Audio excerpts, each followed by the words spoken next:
But I want to talk to you about also just people say, don't cut this, don't cut this, don't cut this, don't cut this, don't cut this. Let me tell you what's happening, what's going to happen. Every single budget, including the one actually Donald Trump is proposing, in 10 years, every budget that we do is 10 years long. It's all constrained with that amount of money. He's within those constraints, which were bipartisan constraints. Nancy Pelosi voted for him. So did Paul Ryan.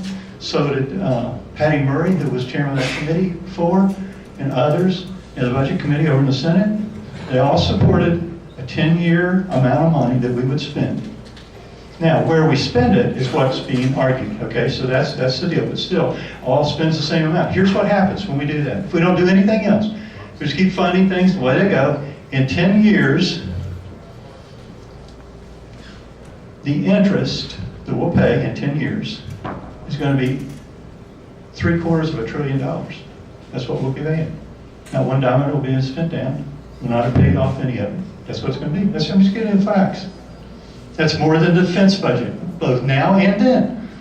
It's more than Medicare. It's more than Medicaid. It's more than all kinds of individual programs set aside by themselves. Now, you know what we're going to have to do then? Here's what we're going to have to do. We're going to have to borrow the money to pay the interest, the $750 billion. So I know we've talked about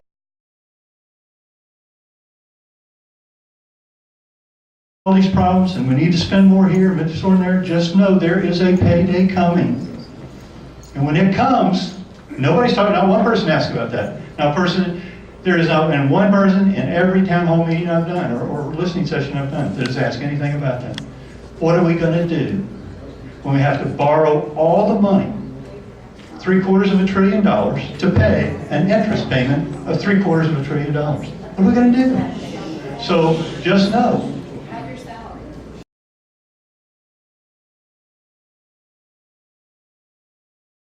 I did.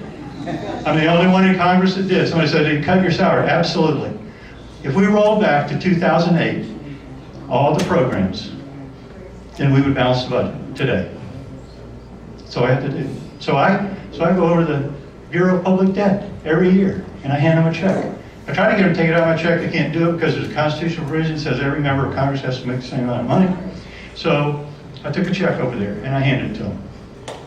And it goes back, I rolled my salary back in 2008. The lady, the first time I went, which is 6 years ago, she whispered to me, there's only 11 people in that bureau that borrows all the money. They have auctions every 2 weeks. She goes, don't tell anybody. Why not? I whispered back, why not?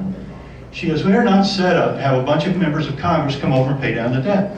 I tell you, I said, I'm going to say it, I'm going to tell them, but I promise you're not going to have a problem. They're not coming. Sure enough, they did. So now they like me. They send me a thank you note every year saying thank you for helping pay down the debt with your son. Anyway, that's not going to be enough. But if everybody did, it'd be a lot. And I can tell you other things I've done to turn back money back to even before 2008. But that's that.